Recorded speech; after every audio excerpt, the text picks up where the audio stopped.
네, 기술적 분석입니다. 자, 시장 상황 빠르게 살펴보는 시간 가져보도록 하겠습니다. 자, 지난달 3개월물과 6년물 국채 수익률 같은 경우는 4.5에서 4.6%가 나왔었어요. 자, 이거를 보여드리는 이유는 자, 이번 주에 FOMC 회의가 있기 때문입니다. 자, 그래서 6개월이나 3개월 같은 이 짧은 만기의 국채 같은 경우도 수익률이 4.5에서 4.6%로 상당히 높았다는 것을 볼 수가 있습니다. 자, 이 말은 이제 이번 2월 2일로 다가오는 FOMC 회의에서 자, 어떤 식으로 이제 금리 결정이 나올 것인지에 대한 힌트를 준다고 생각이 돼요. 자, 그래서 4.5가 이전에 이제 금리였다면 자, 이번에는 25bp 인상이 유력한 상황입니다. 자, 25bp를 올린다는 얘기는 어쨌든 75bp 그리고 50bp로 계속해서 이어져 오던 빅스텝과 자이언트 스텝을 마무리하고 어느 정도 금리의 상단을 터치한다. 요렇게 보면 될 것 같아요. 자, 그래서 이제 시장을 조금 지켜본다면 결과적으로 금리라는 것은 4.75%에서 기준금리는 5%, 결국 이 부분이 상단이 될 가능성이 높습니다. 자, 우리가 왜 그렇게 볼 수밖에 없냐면 자, 이미 4.8%까지 갔던 2년 채권 같은 경우에 자, 표면금리라고 하죠. 수익률. 자, 표면금리가 이미 4.8을 찍고 4.2까지 떨어진 상황이에요. 자, 그런데 금리가 이것을 굳이 역행해 가면서 이미 이 부분에서 선행하는 모습이 나왔고 채권의 수익률 자체를 기준금리 2년 뒤의 모습보다 더 싸게 잡아서 이미 반영을 하고 있기 때문에 자, 어느 정도 피크를 4.8 정도로 보았었다는 얘기예요. 자, 그래서 결과적으로는 4.75에서 5%가 이번 FOMC가 이제 결정하는 금리의 상단이 될 가능성이 상당히 높아 보입니다. 자, 그렇다면 이번에 나올 수 있는 메시지는 결과적으로 금리 상단은 이 정도 수준에서 이제 지켜보겠다. 그쵸? 4.75라는 인상을 해놓고 인플레가 잡히는지 지켜보겠다. 라고 선언을 할 가능성이 가장 높습니다.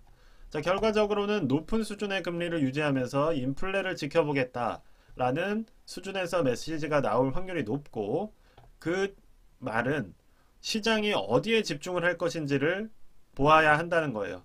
즉 높은 수준의 금리를 유지하면서 인플레를 지켜보는 것에 포인트를 둘 것인지 그래서 인플레가 잡힐 때까지 높은 수준의 금리가 유지가 되니까 시장이 조정이 나올 것인지 반대로 지지부진하게 계속해서 올라오던 기준금리가 드디어 어느 정도 상단에 닿았다는 분석이 나오면서 시장이 상승이 나올지 이 두 부분을 해석을 해야 된다는 겁니다.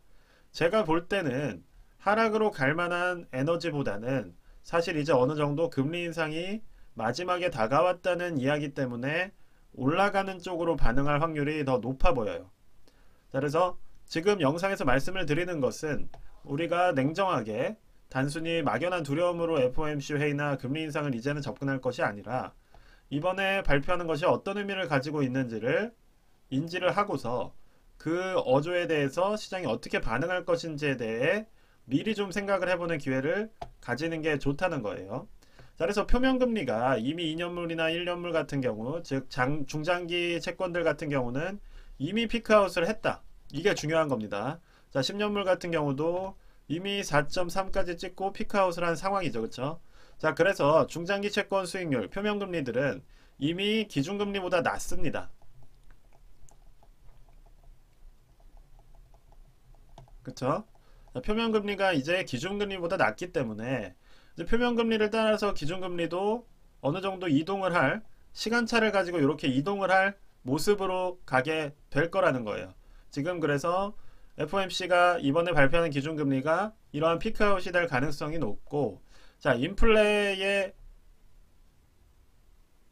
추세가 잡히고 있다라는 신호만 나온다면 충분히 단기적으로 시장은 반응할 수가 있습니다.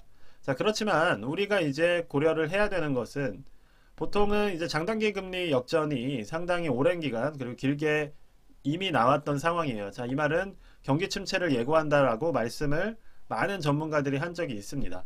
그래서 추후에 이제 경기 침체가 왔을 때 시장은 다시 조정을 받겠지만 단기적으로는 우리가 엄청나게 강하게 올라가던 심리가 1년 동안 누그러졌고 이제 이러한 현상을 만들었던 금리 인상이 아마 2월쯤 되면 막바지가 될 것이라는 시그널로 인해서 단기적으로 이렇게 골디락스 구간 하에서의 상승이 나올 수가 있어 보입니다.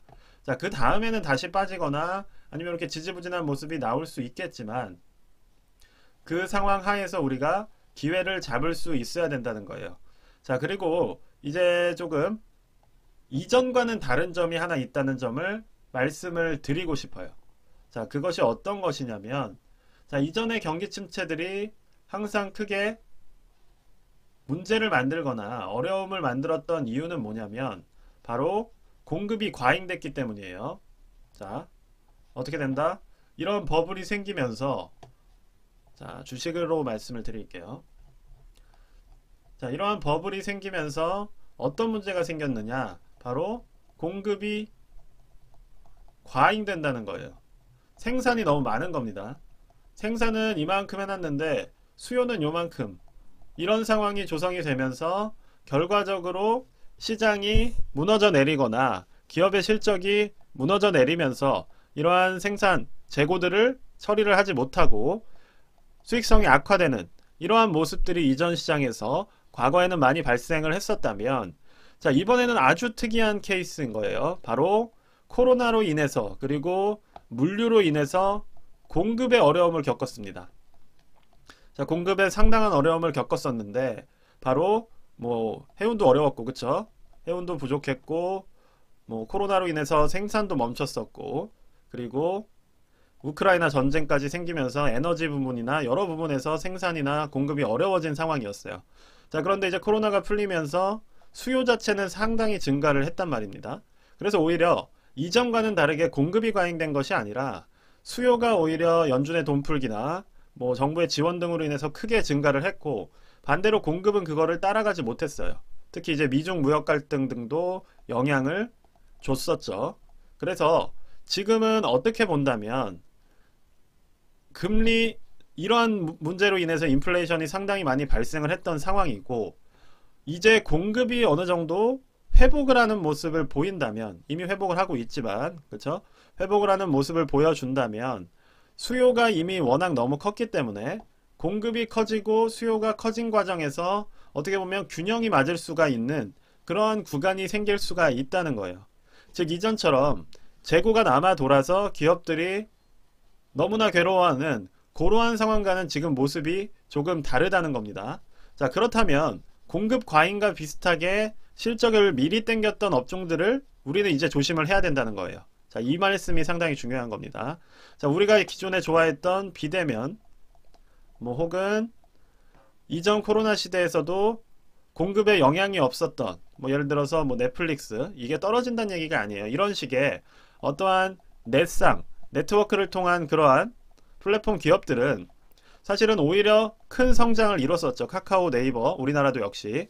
자, 이 산업이 당연히 망하지는 않겠지만 이전 코로나 상황에서 공급이 쪼그라든 상황, 그리고 수요는 늘어난 상황에서 오히려 혜택을 받던 기업들이에요.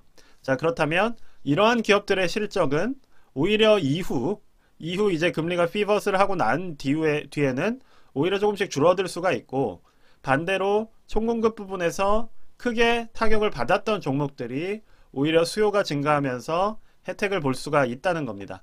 자, 그러한 부분들도 우리가 염두를 해두면서 이제 채권 수익률을 따라서 FOMC의 기준금리 역시도 어느 정도 조정이 나올 것이라는 것을 인지를 한 상태에서 우리가 앞으로의 시장의 기회와 대응 방법을 조금 고민해보는 그러한 시간을 가지면 좋을 것 같습니다. 뭐 제가 말한 것 중에서 오류들도 있고 사실은 대략적으로 저도 말씀을 드리는 거기 때문에 어떠한 컨셉 자체만 좀 얻어가시면 좋을 것 같아요. 이미 채권이 피크아웃을 달성을 했고 채권 수익률이 표준금리로서 피크아웃을 달성을 했다면 기준금리가 사실은 그걸 역행해서 더 치고 가기는 어렵다는 거예요. 결국 잡아 끌어내려가듯이 비슷하게 이번 FOMC 회의가 최대치가 될 확률이 높고, 만약 인플레가 안 잡히는 게 나온다면 5%까지 갈 수가 있겠죠. 그때는 주식시장의 조정이 나올 수가 있을 것이고, 다만 25bp에서 이제 마무리가 되면서 인플레가 어느 정도 진정되는 흐름이 나온다면 단기적으로 시장은